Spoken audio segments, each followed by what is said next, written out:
Hello, I'm Dave and this is Logan, out once again for a walk in the countryside. Thanks for joining us. Now today we're at the pretty village of Bramber. It's located just to the east of the town of Steyning and about 3 miles north of Shoreham in West Sussex, just outside the South Downs National Park, although we will be going into the park shortly. And we're going to be doing a roughly 3.5 mile circular walk. We'll be going for a little wander through Bramber itself, including having a look at the castle, and then we'll be going on to Upper Beeding, then up onto the South Downs and back for a delightful riverside walk and a look at a very interesting church. Now I'm filming in the mid-October. It is a beautiful autumnal day, the sun is out. It was quite chilly first thing, so Logan's got his fleece on at the moment, but hopefully he'll be able to take it off shortly. Do come along with us. Well, I've parked my car at a free car park in the main street that goes through Bramber, and I've made my way to the western end of the village to have a look and a little exploration around the castle. Now I'll try and keep this history as brief as possible, but I say it's got a fascinating story attached to it. Now the castle itself stands on a natural knoll on which well, there would once have been a Saxon fortification controlling a ford over the river Adur, which goes just by here, as well as a port. And indeed, Bramber was the administration centre of one of the 6 administrative regions in Sussex that predated the Norman conquest, known as the Sussex Rapes. Indeed, the 6 martlets of the Sussex flag represent those 6 rapes. Indeed, the name Bramber is Saxon, where it comes from the word Brimberg or something like that, which means fortified place. Anyway, the Normans invaded, of course, in 1066, and around 1070 they built a Motte Bailey Castle here. Most of it was built between 1073 and 1130. A material for the motte, basically the mound centre of the site, was provided by the digging out of a defensive ditch surrounding the bailey, which is quite substantial. How much of the construction was done originally by the Saxons, I'm not sure, but it would originally have had wooden timber defences around that were later replaced then by stone. Anyway, the Norman castle was held by William de Rose, I think that's how you pronounce his name, the first Lord of Bramber. His family came from Normandy, and he'd been granted a fair bit of land in Sussex by William the Conqueror. And except for a short period of time when it was confiscated by King John, it remained in the de Rose family until 1326, when it passed to the House of Mowbray, an Anglo-Norman noble house, but that family never really lived here, and by the 1550s it was recorded as being a late castle and was actually being used for grazing. Now the main ditch that had been added in around 1209 actually caused most of the original curtain wall to collapse in the 16th century, and over the years stone was used to construct roads, bridges and other buildings in the village, and really the only main bit left is the gatehouse. And there's actually a mock medieval entrance at the bottom that was actually created in 1926. Well, these days it's maintained by English Heritage, and there are a number of rules and regulations. Dogs are allowed, but I think they have to be on leads, and you can't use drones, that sort of thing. But anyway, let's have a little walk around and see what there is to explore.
we enjoyed our little tour around the castle.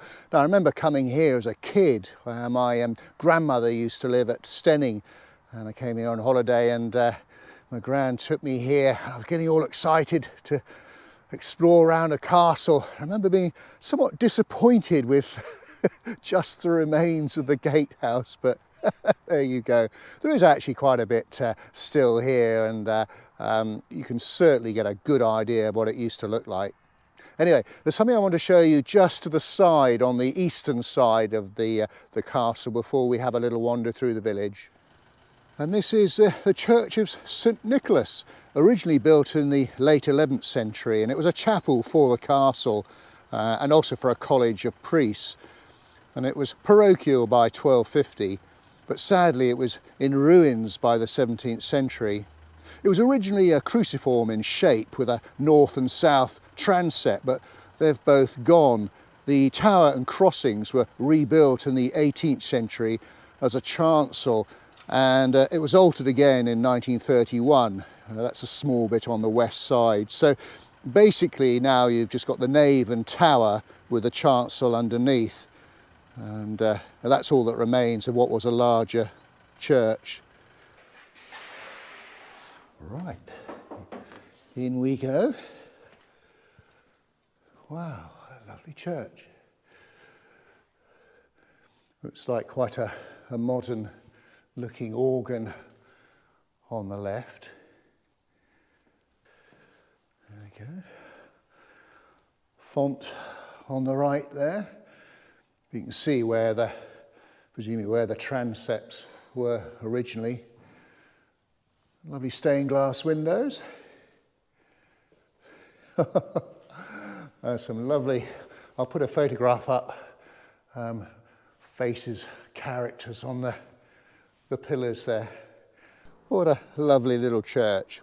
Okay, well, what we'll do now, before we head out into the countryside, we'll have a wander through the village and head eastwards along the main street, as it were. Well, the first thing to look at, hopefully you can see it because the sun's still quite low this time of year. This is the old Tollgate restaurant and hotel. A turnpike gate and toll house was erected at the west end of the village, but it was dis-turnpiked in 1885. The road at Bramber formed part of the great medieval east-west route through Sussex at one stage. And just a little bit further eastwards, they've got the Castle Hotel.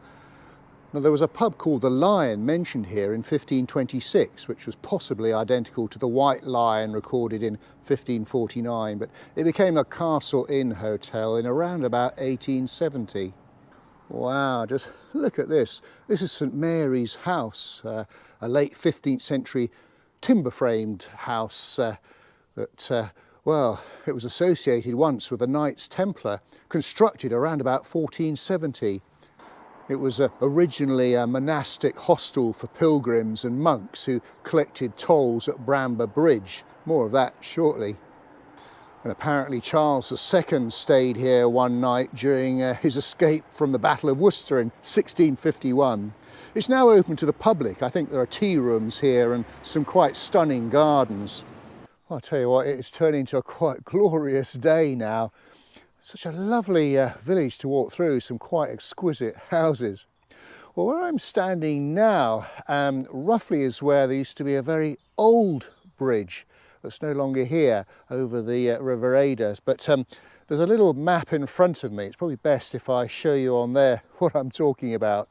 But hopefully you can see this okay. So there's the castle, the church. I've been walking down, and there's the River Adur, and there's the new bridge. But I'm actually standing here at the moment, but roughly round about here, there was an old bridge about 170 foot long over the River Adur, and incorporated a chapel, and the river here became silted up and changed course, and so the bridge and the chapel fell into ruin. So there's now just a flat bridge of a few feet over a tributary of the river, which you can just about see.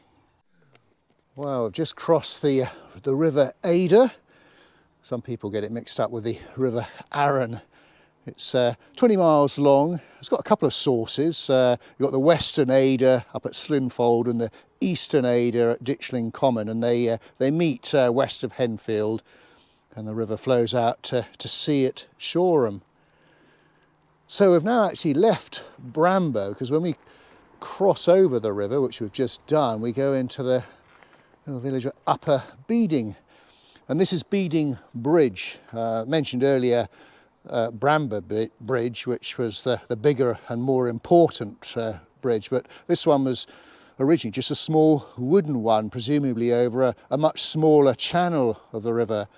But when the western channel silted up and the original big Bramber Bridge was buried in the 17th century, this became the important bridge, and it was rebuilt in stone in 1785. An iron footbridge was added in 1926, as the narrow bridge originally carried the A283 over the river until the bypass was built to the south in the mid-1980s. But the bridge marks the boundary between Bramber and Upper Beeding. Well, we're not going to have too much chance to have a look at Upper Beeding. A fair bit of it sort of spreads out to the north. There is a church there called St Peter's Church. In fact, I think there was once an abbey in the 11th and 12th century, but I think it was demolished in the 16th century. So just moving on from Beeding Bridge, you see there's a building next to it. It used to be a pub called the Bridge Inn, which looks as though it's now a private house. Oh, what a lovely old pub that is, the King's Head, Upper Beeding. It's been in existence since 1788, and apparently it's one of the oldest buildings in the village. Now, this is a fascinating wall I was reading. It's a 90-foot flint wall, but it's over 250 years old and is Grade 2 listed. It's an old coaching wall, one of only two in Sussex. Originally it was only 8 foot high, but an extra 3 foot was added in 1850 to stop folk sitting on stage coaches from being able to look into the garden behind. It was on the main coaching route from London to Brighton. And this is our last pub, the Rising Sun, formerly the Star, mentioned in 1851. We've certainly got plenty to choose from at the end of the walk, haven't we? Whew. Well, we've left the delightful villages of Bramber and Upper Beeding, and now in the countryside proper, as it were, heading uphill along quite a chalky track. We're actually on part of the Monarch's Way, which of course we've visited a number of times on video walks in the series. It's that 625-mile long distance path that mimics the escape route of Charles II after his defeat at the Battle of Worcester in 1651. So it starts at Worcester and then it goes to Bristol and Yeovil and then finishes up at Shoreham. Right, onwards and upwards.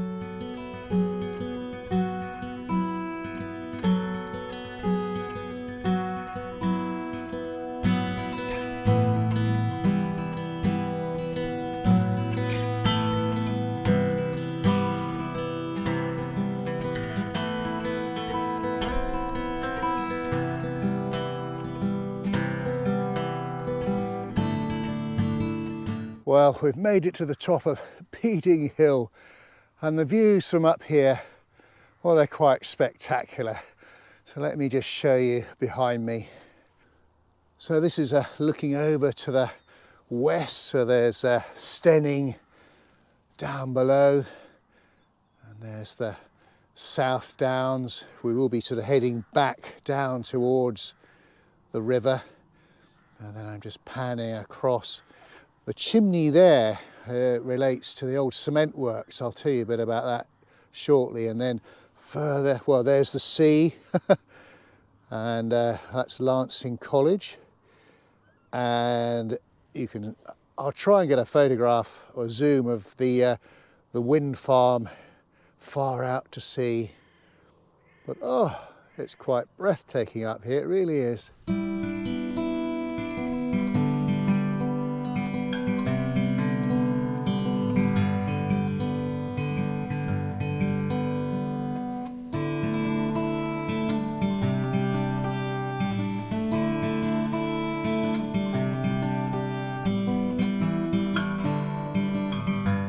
another little pit stop just to take this view in.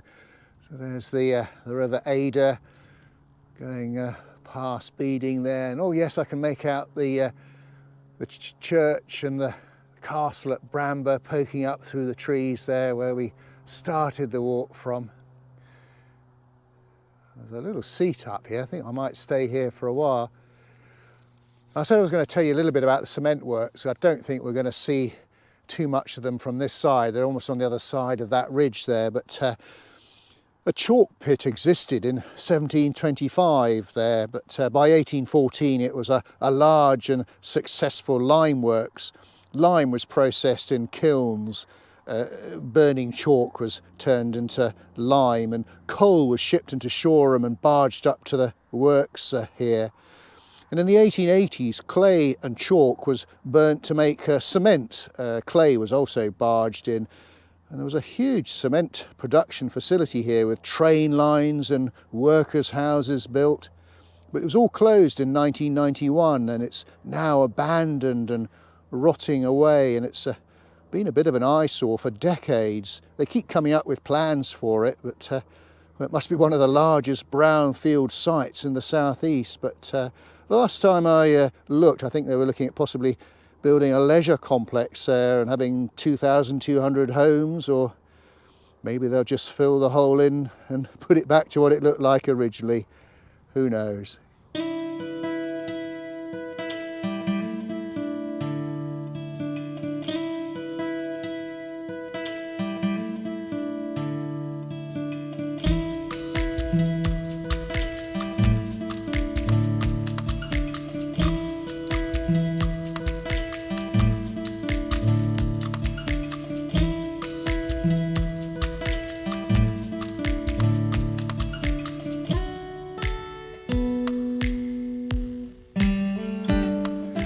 Okay, a little update on the route for those folk that might decide to do the walk after seeing the video.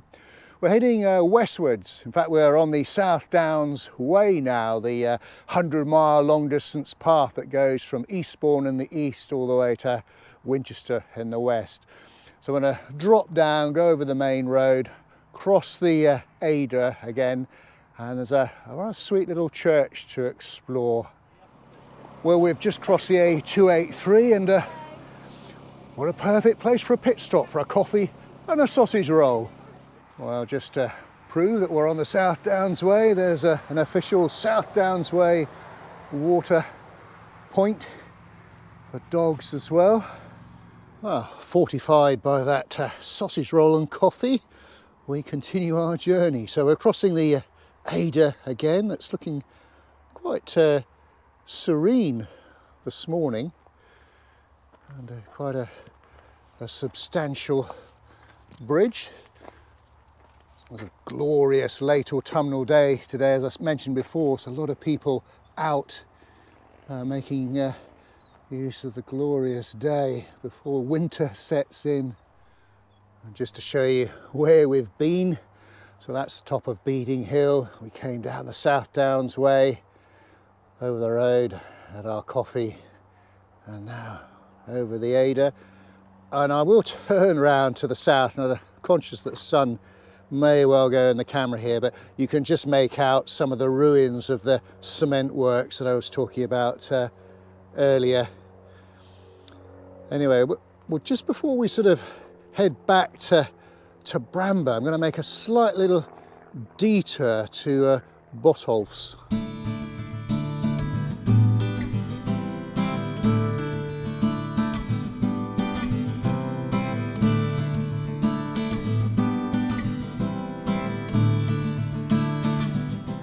That's definitely the way to travel. It looks brilliant. There we go, Logan. We're going to have to try this. Oh, I've just come away from the sort of western bank of the Adur, just before we have a look at this little church. This track I'm crossing here is the old disused railway line, the old Horsham to Shoreham line, opened in 1861. Well, the first section was anyway. by the London, Brighton and South Coast Railway, and it was known as the Steyning Line or the Adur Valley Line, and it closed in the 1960s as part of the beaching cuts. Bramber had its own station quite near the castle, but all remains of that are now long gone under the bypass. Oh, isn't this sweet? It's the parish church of St Botolph's, and it dates from 950, and large parts of the Saxon building remain today. For example, the chancel arch and the south wall of the nave. Originally it was just a nave and chancel, and the tower was added in the mid-13th century. In 1250 an aisle was added to the north side, separated from the nave by an arcade of 3 bays, and that aisle became dilapidated in the 18th century and was demolished in 1830. You can see the blocked off arches there. The south doorway is 17th century, and the porch is quite modern. I think it's got 3 bells, but centuries ago this was a very important crossing place over the river. Indeed, there was a Roman bridge close by, hence there being a settlement and need for a church here. But with the bridge long gone, the settlement declined. The dedication to St Botolph's is thought to be original, but the Norman records have the dedication as St Peter de Veteri Ponte. I hope I pronounced that correctly, basically meaning St Peter of the Old Bridge. But by the 15th century it had reverted back to the old name, probably to avoid confusion with St Peter's at Beeding. And St Botolph apparently is the patron saint of travellers, and it's now run by the church's Conservation Trust. And there's a little cafe point. Oh, we can't have another coffee and cake, can we? Maybe. In we go. Right. Now it is very, very dark in here, so I might have to put some photos up. But got the organ and the font over to my left. I see up on the wall there's quite a lot of plaques and memorials to the Penfold family. And I was reading that their descendants actually emigrated to Australia and are now famous for wine production under the well-known Penfold label. And just the pulpit here, and then a little bit of stained glass window above the altar, but it's certainly it's been well preserved. Aha, now look at this. This is what's known as a Tapsell Gate. It was actually put here in 2003, but this type of gate is actually unique to Sussex. You can see it's got a central pivot that basically allows the gate to rotate through 90 degrees in either direction. And it was invented in the 18th century by a Sussex family called Tapsell. And I believe there's only actually 6 in existence in the county. And the idea is that it helps keep cattle out of the churchyard, but allows the coffin carriers to get in a little bit easier. Isn't that brilliant? Thank you. It's all right. Just what the dog. Oh, I know someone who liked one of those. Do you want any water for? I think he's okay, actually. Yeah. But you want one of those? Yeah. Can I have a Americano and a slice of cake, I think. Well. Yeah. Do you like your Americano quite strong? Yes, please. Yeah. You like milk in it? Please, yeah. What a lovely day for Yes, so nice. Such a beautiful day. making the most of it before. Taking some nice pictures. Yeah. Yeah, I've been started off at Bramber Castle and the church there, and then through Bramber and then up to Beeding Hill and then back down. 3 Bs. Beautiful, Nice. beautiful. Nice. So Well, folks, we've come to the end of our walk. We hope you enjoyed it. If you did, please do give us a thumbs up and a like, and do leave a comment, and do check out our Facebook page, Dave's Countryside Walks. And what a super way to end the walk on a glorious sunny autumnal day. A pretty church. my second coffee of the walk. I went for a chocolate chip cookie in the end, and don't worry, there's some little treats for Logan as well. So until we meet again, thanks for watching and cheerio.